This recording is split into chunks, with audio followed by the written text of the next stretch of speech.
Welcome to EPG Pathshala. I am Dr. Preeti Shirodkar, Associate Professor, Communication and Soft Skills from MET Institute of Management. Today, I would be talking about recent trends in emigration. Let us consider some interesting facts.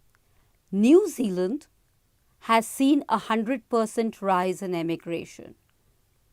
Countries like the US have brought in global entry reforms for low-risk travelers who are pre-approved.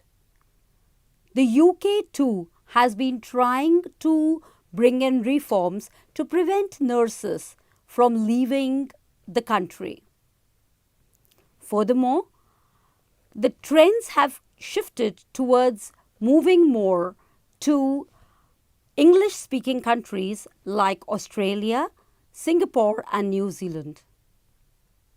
Finally, global financial companies are keeping a tab on emigration, the diasporics, and the impact on finances worldwide. Let us now set the context for emigration. We all know that the Indian diaspora is both large and widely spread across the globe. Emigration from India happened during different historical periods and in a variety of political contexts. As a result, the migrants are composed of different economic strata as well as belong to different social backgrounds. Post-independence, however, the reason for migration has been search for better life, and this trend has continued till today. The opening up of the Indian economy in the 1990s has had a major impact on the labor outflow to other countries. Now, there is a three-pronged approach to migration. One, people with professional expertise, technical qualifications and skills who migrate to high-income, developed traditional migrant destination countries like USA,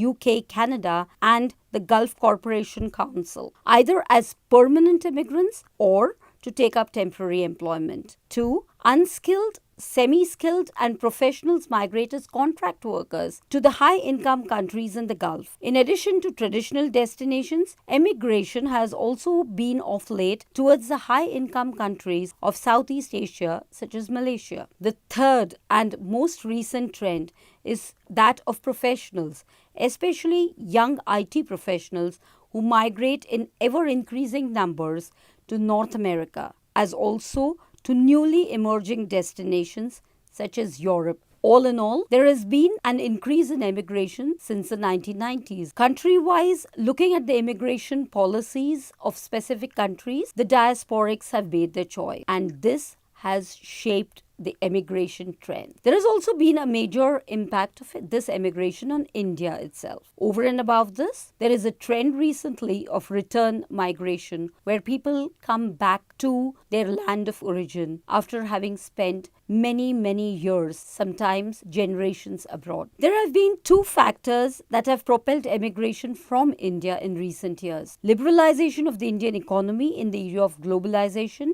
and the dramatic transformation of the government of India's diaspora policy to make it a proactive and a positive one. India as a market is a source of skilled labor and of qualified professionals with an advantage of speaking English. This is increasingly the global language of communication and commerce. As a result, there has been a favorable response to Indians from many countries. Furthermore, India's policy towards its immigrants has changed from the earlier phase of resentment and accusations of disloyalty and betrayal to a more welcoming and positive approach, creating a two-way exchange and communication between India and the diasporas. What attracts the host country, on the other hand, is the success of IT professionals seen through India's contribution to the Silicon Valley. This has resulted in many countries changing their laws to facilitate Indian immigration.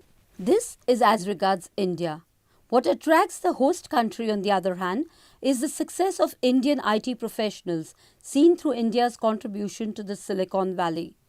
This has resulted in many countries changing their laws to facilitate Indian immigration. Some of the successful diasporas have also built political clout in their host countries and have been deployed by the Indian government for advocacy and building lobbies.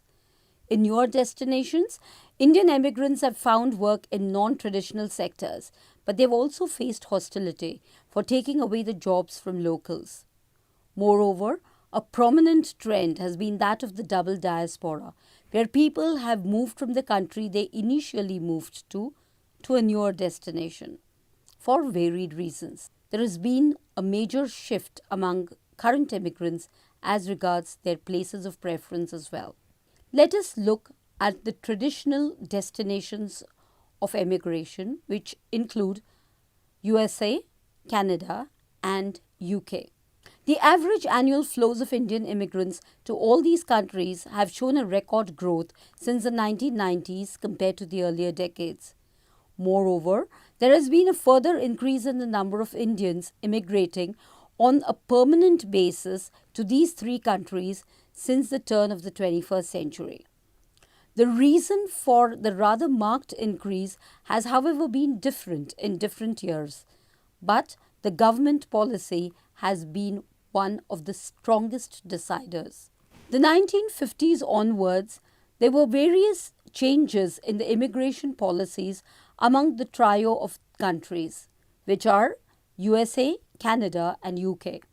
Initially, the policies were geared more towards limiting foreign labor influx and preventing immigrants from settling down in the country.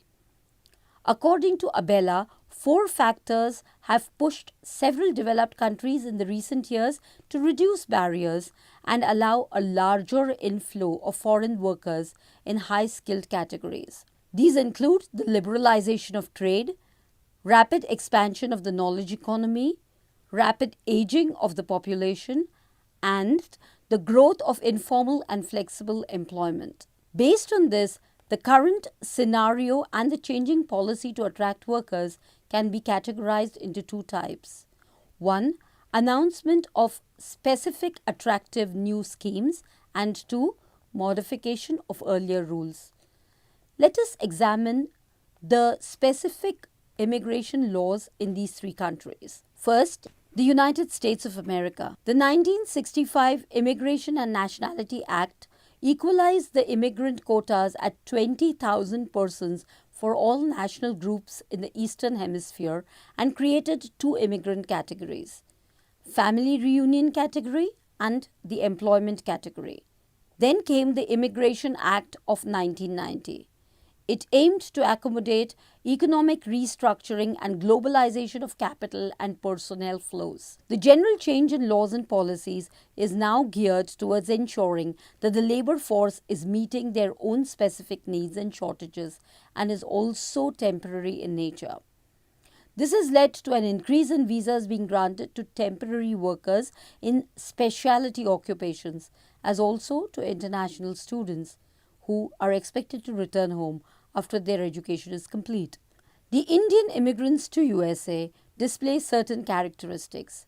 These are, they are the wealthiest ethnic group and they have the highest educational qualifications among all ethnic groups. Let us now look at the story of Canada. In Canada, the policy has been more welcoming than the US, despite them sharing the same discriminatory policy origins. In 1968, Canada introduced the point system, which assigned values to qualifications rather than a person's ethnic or national background. In 2002, the country introduced the Immigration and Refugee Protection Act, which defined 3 basic categories of permanent residents that corresponded to 3 basic programs. These were the objectives of reuniting the family, contributing to economic development, and protecting refugees. Over the past 2 decades, India has been ranked among the top 3 source countries for labor to Canada. The majority were admitted under the family class prior to 1986. However, the migration of skilled workers has become particularly prominent since the mid-1990s. But unlike other Asian countries, few have gone there under the business class. In addition to economic immigrants who are granted permanent residency status, the number of temporary immigrants entering Canada has also multiplied since the 1990s and early 2000s. Furthermore, A new visa processing program for Indian visitors was launched in 2013 under the new CAN Plus program. According to this, Indian nationals who had travelled to Canada or to the US in the last 10 years could go through faster processing of visas. All this has increased the flow towards Canada. Now, thinking about the UK. In the mid 1960s, most Indians coming out of the United Kingdom were dependents according to government statistics. Dependents made up of 75% of all Indians entering in 1965 and 80% in 1966. There was a peak in 1968, followed by 1995 and 2005 of emigrants to the UK. In the UK, it is under the work permit scheme that additional foreign expertise is now being invited into the country in IT-related occupations as well as healthcare and medical fields. UK is also allowing managers and administrators to migrate, but on a temporary basis initially. In 2006, India was the largest foreign national group in the UK. Indian immigrants in the UK have received visas in the general category for professional occupations in the highly skilled migrant program as also in the working holiday makers scheme. By 2007, Indian nationals accounted for over 40% of all work permits. Moreover, the number of students coming from India to the UK has been seeing an increase steadily in the recent years. Being the only major European destination for India until the 1990s, the United Kingdom hosted about two-thirds of Europe's ethnic Indian population by 2001. In UK, we are talking about a number of countries, though the focus is on England. Let us now look at Gulf emigration or emigration to the GCC, which includes Bahrain, Kuwait, Oman, Qatar, Saudi Arabia, and the UAE or United Arab Emirates. In these countries, the oil boom which lasted from 1973 to 1982 was a major cause for the influx of international labor. There was also a sharp growth in the indigenous workforce due to huge investments in education and vocational training. However, through the 1990s, the absolute number of Indian workforce gradually increased. Expatriates were employed. Also, there was a sharp growth of the indigenous workforce due to huge investments in education and vocational training. Throughout the 1990s, in fact, the absolute number of the Indian workforce kept on increasing.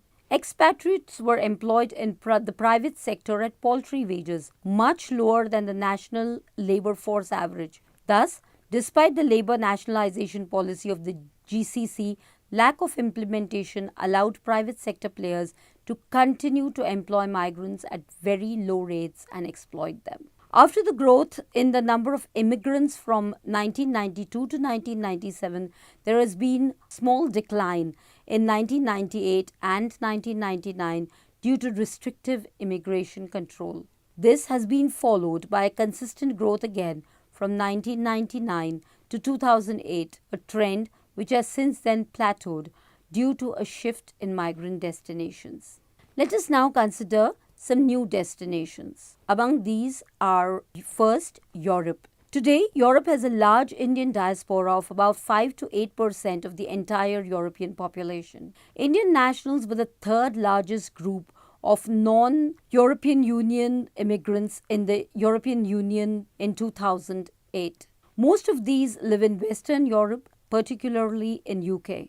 Other countries in Europe that are popular are Germany, Italy, Belgium, and France. Immigration policy to Europe has changed drastically because of a two-pronged approach. One is the aging population, and second is the lack of technical know-how that has limited Europe in the international race. In many cases, the increased flow of Indian labor has been triggered by European governments' attempts to tap India's highly skilled labor force. Moreover, there has also been bilateral agreements signed with varied European countries.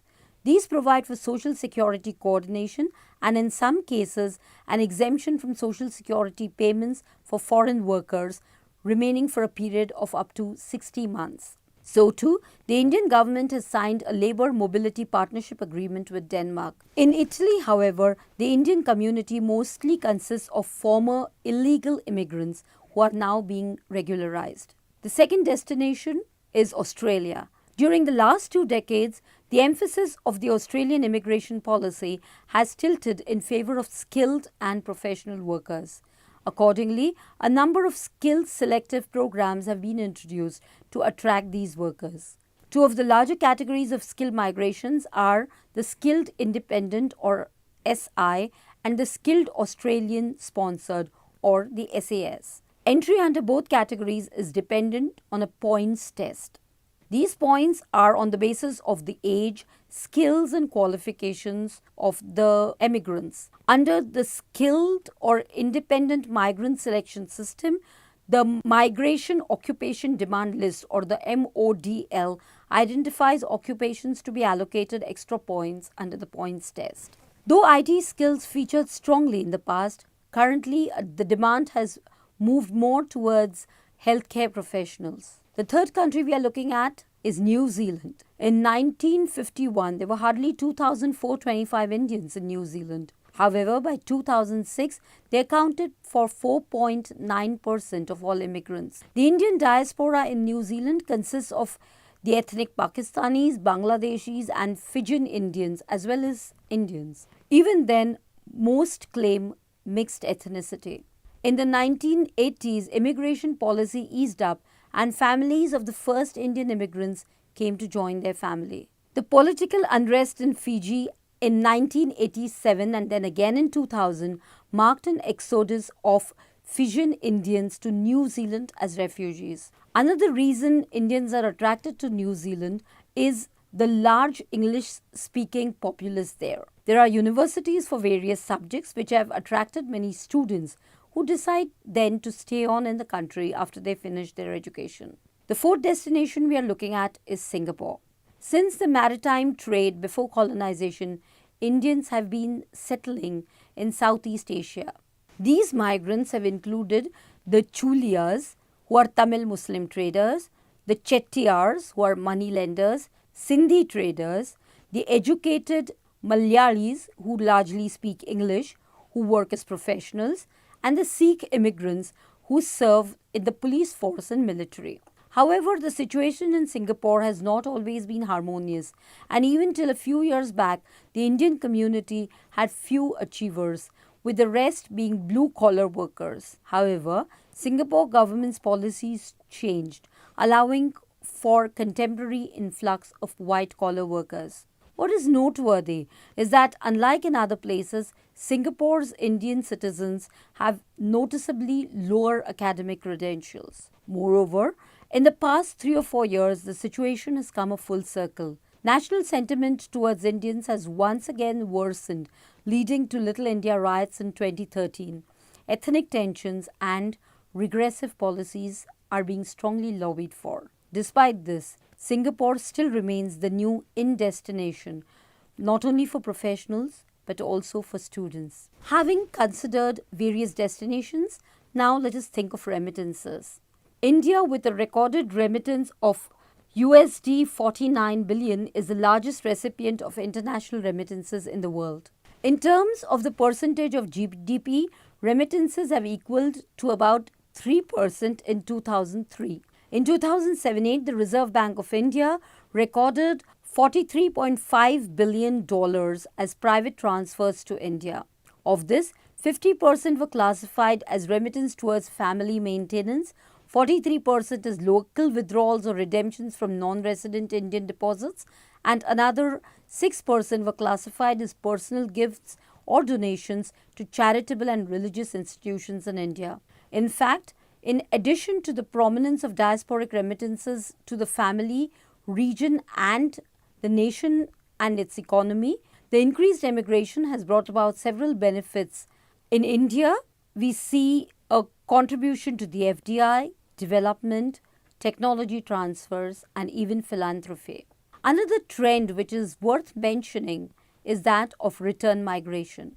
In recent years, there has been a noticeable phenomenon of return migration from the diaspora, either for a temporary sojourn or on a long term basis. Return migration is considered to be a triple win. The original sending country reaps some benefits in terms of both money and talents. The receiving country is able to fill up their labor shortages. Individuals, in turn, are able to earn a fat paycheck and upgrade their skills while maintaining links with their home country. For the sending country, there is a temporary outflow of workers, investment by return migrants, and finally, upgradation of national skill and knowledge base. The advantage of return migration, in addition to monetary gains, is the managerial and technical know how which stimulates economic growth within the home country. Return migration is triggered by the following conditions in the country of origin. 1. Improvement in opportunities and living conditions. And 2. The approach of the government and its policies to these people. Since 2000, the Indian government has put in place varied policies to attract diasporics, NRIs, and PIOs, which have had their share of benefits and criticisms. These include, among others, the Foreign Exchange and Management Act, FEMA, changing of taxation laws, launching of non-profit trust, OIFC, and the introduction of overseas Indian citizenship, or OCI. Despite this, one is unable to see the full impact of these projected returns, the reasons for these being: 1. The number of emigrants with high enough net income to be able to invest is very low. 2. Indian emigrants do not have sufficiently strong familial or business ties or even a good relationship with the government. 3. Their return to the country is transitory. By way of conclusion, it is important to remember that the concept of a unified Indian diaspora is one that can only prove to be laborious and misleading. What one needs to understand is that there are multiple Indian diasporas who are in different places at different times for different reasons. And if one is to make the maximum of this immigration, then it is important to study these diasporas and their variations in detail, and also make government policies to see that both the immigrants and their families and relationships back home, as well as their nation of origin, all benefit. Thank you.